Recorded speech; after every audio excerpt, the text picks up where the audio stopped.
Hello बच्चों, कैसे हो सभी। सीबीएसई का जो क्लास 12th फिजिक्स का जो एग्ज़ाम है वो फिनिश हो चुके हैं और हमारे पास जो है तीनों सेट जो हैं आ चुके हैं, जो कि हमारा कोड आप देख लो यहाँ पे 55, 7 और 1। तो भाई 55, 7, 1, 55, 7, 2 और 55, 7, 3, सेट 1, सेट 2, सेट 3 तीनों हमारे पास हैं। तो जब एग्ज़ाम दे के बच्चे बाहर आए तो उनका जो रिएक्शन था वो बिल्कुल यही था कि पेपर जो है काफ़ी लेंदी आ रहा है। फर्स्ट और थर्ड सेट स्पेशली उन बच्चों की जो हमारे पास रिव्यूज़ हैं वो यही बोल रहे हैं कि पेपर को जो है काफ़ी लेंदी बनाया जा रहा है। हमारे पास डेरिवेशंस बहुत ज़्यादा क्वांटिटी में आ रहा है, मतलब डेरिवेशन अगर आप करने बैठोगे ऑब्वियस है कि टाइम ज़्यादा लगेगा। न्यूमेरिकल पोर्शन थोड़ा कम है, लेकिन हाँ सेट 2 में एक खास बात ये रही, वो बच्चे भी बोल रहे थे कि सेट 2 में जो कि आप अगर ध्यान से अगर उसे देखो सेट 2 को, तो उसमें हमारे पास काफ़ी कुछ न्यूमेरिकल पोर्शन जो है हमारा किया हुआ आया है। यहाँ पे बायो सावर्ट के बेस पे भी क्वेश्चन आपको मिले हैं और हमारे पास रेडियस ऑफ ऑर्बिट है ना, रेडियस के बेस पे bourse theory of hydrogen atom के बेस पे हमारे पास क्वेश्चंस मिले हैं देखने के लिए 3 मार्क्स में भी। और 5 में वही हमारे पास जो है कैपेसिटेंस के work done, amount of work done, हमारे पास काफ़ी सारे क्वेश्चन ऐसे थे। डिप्लेशन लेयर के बारे में थ्योरी में आया था, डिप्लेशन लेयर पोटेंशियल बैरियर के बारे में सुटेबल डायग्राम। तो भाई ये तो तुम्हें कराया हुआ सबको पीएन जंक्शन वगैरह लिखने के लिए। उसके अलावा जो हमारे पास है वेवलेंथ रेंज पूछी है और एक एक यूज, ये आपको सबको बताया था कि ईएमआई का एक वन शॉट देख लेना, उसमें सब आ जाएगा। तो ये वन शॉट में से आपका पूरा क्लियर है। हाउ ईएम वेव प्रोड्यूस, तो भाई ऑसिलेटिंग जो हमने पढ़ा था उससे। उसके अलावा हमारे पास two concentric circular coil of radius R1 R2 are placed coaxially, ये आपने अभी जस्ट किया ही था। Mutual inductance for the arrangement, तो ये एज इट इज आपने कर लिया अभी। ये इसको कल हमने डिस्कस भी किया था ऑफलाइन क्लासेस में भी, तो ये एग्जाम में पूछ लिया हमसे। उसके अलावा सेल्फ इंडक्टेंस ऑफ सोलेनॉइड, ये क्वेश्चन भी आप अच्छे से कर सकते हो। तो ऐसे बहुत सारी चीजें तो आपने लगभग की हुई हैं। एमसीक्यूज भी इस बार कुछ ज्यादा हार्ड नहीं है। नॉर्मली अगर देखा जाए तो एमसीक्यूज में भी अगर आप सही से करोगे तो कुछ एक ये अच्छा खासा क्वेश्चन था। हमारे पास सर्किट बेस्ड क्वेश्चन ज्यादा पूछे हैं।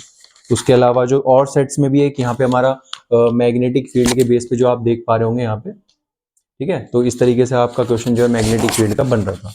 मैग्नेटिक फील्ड का मतलब कहने का ये है कि इसमें आपको फाइंड करना था सेंटर पे कितनी हमारी फील्ड होगी, जो कि होगी, ये अभी हम डिस्कस करेंगे लाइव में थोड़ी देर में। और तो अभी के लिए फिलहाल इतना ही कि भाई जो आपका पेपर है वो बहुत हार्ड तो नहीं कह सकते, एवरेज पेपर है, बस हाँ अगर आपकी तैयारी थोड़ी कम है तो आपके लिए पेपर बिल्कुल नहीं है। आपको पढ़ने की जरूरत है बहुत आपके लेवल के लिए। भाई देखो सीबीएसई ने, हाँ सीबीएसई से भी रिक्वेस्ट है कि थोड़ी लीनियंसी बढ़ते जरा बच्चों के लिए जो है। हर स्कूल में इतने क्वालिफाइड जो है तरीके से नहीं पढ़ाया जा रहा बच्चों को। कहीं कहीं पे तो बहुत लो लेवल पे जो है उनको एजुकेशन दी जा रही है। तो उन लोगों के लिए तो एटलीस्ट ये पेपर हार्ड है। हार्ड है मतलब वो कर ही नहीं पाएंगे, फेल ही हो जाएंगे ऑलमोस्ट। तो उनको अच्छे से कवर कर लें ताकि पास हो जाएं, बस वो थोड़ा लीनियंसी दिखाएं। और साथ ही साथ बाकी बच्चे जो अच्छे से प्रिपेयर कर रहे थे उन लोगों के लिए भी एक एडवाइस ये है कि थ्योरी पे भी थोड़ा ध्यान दीजिए। कुछ बच्चे कह रहे हैं कि जेई से भी थोड़ा अच्छे लेवल के क्वेश्चन भी आ गए हैं, पर ऐसा कुछ नहीं। हमारे पास कॉम्पिटेंसी लेवल क्वेश्चन आते हैं, लेकिन ऐसा भी नहीं है कि भाई देखो सीबीएसई भी अपने आप में एक अच्छा खासा सेट बना के भेजते हैं पेपर का। तो भाई यहाँ से अगर आप नहीं कर पा रहे हो तो आप आगे किसी कॉम्पिटिशन में कैसे सक्सेस हो जाओगे। तो ये भी देखो एक चीज देखी जाए तो सही है। तैयारी अच्छे से कीजिए, बोर्ड्स पे थोड़ा फोकस करके ना आगे तब आगे बढ़िए।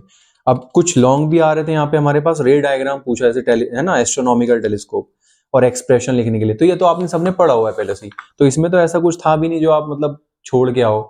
काफी सारी चीजें इसमें ऐसी थी कि जो आप कर सकते थे इजीली।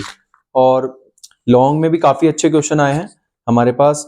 टॉर्क निकालने के लिए भी आया है, पी और ई दिया हुआ था, डायपोल का dipole movement, label diagram, principle, moving coil galvanometer, दोनों में ही मिला है सेट में कि मूविंग कॉइल गैल्वेनोमीटर में रेडियल मैग्नेटिक फील्ड की होती है भाई, सॉफ्ट आयरन कोर क्यों यूज करी जाती है। सेंसिटिविटी के बारे में पूछा, करंट सेंसिटिविटी, तो ये आपने प्री बोर्ड में भी किया हुआ था, ये वही है same to same. Ampere circuital law की मैथमेटिकल फॉर्म पूछ लिए, बताओ क्या ही पूछे जाएंगे और तुमसे। इतना सिंपल सिंपल थ्योरी है ज्यादा, मतलब कहने का ये है, लिखने में थोड़ा टाइम तो लगेगा ही, थ्योरी है। सेट 2 में अच्छा खासा क्वेश्चन वैसे थे करने लायक। सेट 1 सेट 3 में बच्चे जो है, सेट 3 में भी अगर हम देखें तो लॉन्ग में जो क्वेश्चन है हमारे पास काफी अच्छे क्वेश्चन आए हैं। इलेक्ट्रिक डायपोल मूवमेंट के बेस पे यही सेम रिपीटेड, इसमें भी यही क्वेश्चन है जो हमारे पास सेट 2 में है। उसके अलावा सिंगल स्लिट डिफ्रैक्शन पैटर्न के बेस पे क्वेश्चन आया है। पैरेलल प्लेट कैपेसिटर का एक क्वेश्चन दिया है यहाँ पे हमारे पास, D/4 अगर थिकनेस को इंसर्ट किया जाए बीच में, स्लैब का क्वेश्चन था। Two coherent light waves, total magnification, compound microscope का क्वेश्चन दे दिया, ray diagram, astronomical telescope, same ही क्वेश्चन है जैसा उसमें था। तो इस तरीके से अगर आप ध्यान से देखें तो मतलब काफी सारी चीजें वही हैं जो आपने नोट्स में भी की हुई हैं, स्पेशली हमने जो ऑफलाइन क्लासेस में पढ़ी। तो आप लोग इस चीज से बेफिक्र रहिए कि आपके नंबर कम आएंगे, आपने अगर ठीक से लिखा है। अब जैसे रेडियस के बारे में एन स्क्वायर के प्रोपोर्शनल होता है, वो हमने पढ़ा हुआ है ना, proportional to n square 1/n², total energy equal to -13.6 upon n square, तो E inversely proportional to n square. अब ये आपने पूरा प्रूफ में बोल रखा है मैंने पहले से कि आप पढ़ो इसको, ये आएगा, बिल्कुल आएगा और आ भी गया एग्जाम में। तो ऐसा आप बिल्कुल नहीं कह सकते कि भाई काफी सारी चीजें जो है आपने पढ़ी हुई है ना। तो आप बिल्कुल डिनाई नहीं कर सकते इस चीज से कि आपके जो नोट्स है उससे कुछ बाहर है। ये फिर से बोल दूं, एमसीक्यूज अप डाउन होते रहते हैं, एमसीक्यूज भी देखो ज्यादा हार्ड नहीं है इस बार, थोड़ा मॉडरेट लेवल अगर हम बोले तो पेपर का है। सेट 2 में हम मानते हैं न्यूमेरिकल थोड़ा ज्यादा दिख रहे हैं, लेकिन बट आप जब करने जाओगे बाकी सेट में भी वही सब है जो आपने प्रैक्टिस की होगी। लेकिन अगर जब एग्जाम में आपको टाइम कम मिलता है तो लिखने में भी टाइम लगता है थोड़ा। देन अगर अब बात करें और बच्चों के रिएक्शन को ध्यान में रखते हुए, तो हाँ सीबीएसई को थोड़ी सी लीनियंसी जो है यहाँ पे रखनी पड़ेगी, क्योंकि यहाँ पे कुछ बच्चों का जो है पेपर बहुत खराब हुआ है। ऐसी बात नहीं है, 40 भी मिलाने मुश्किल हो सकते हैं कुछ बच्चों के लिए जो अच्छे बच्चे हैं।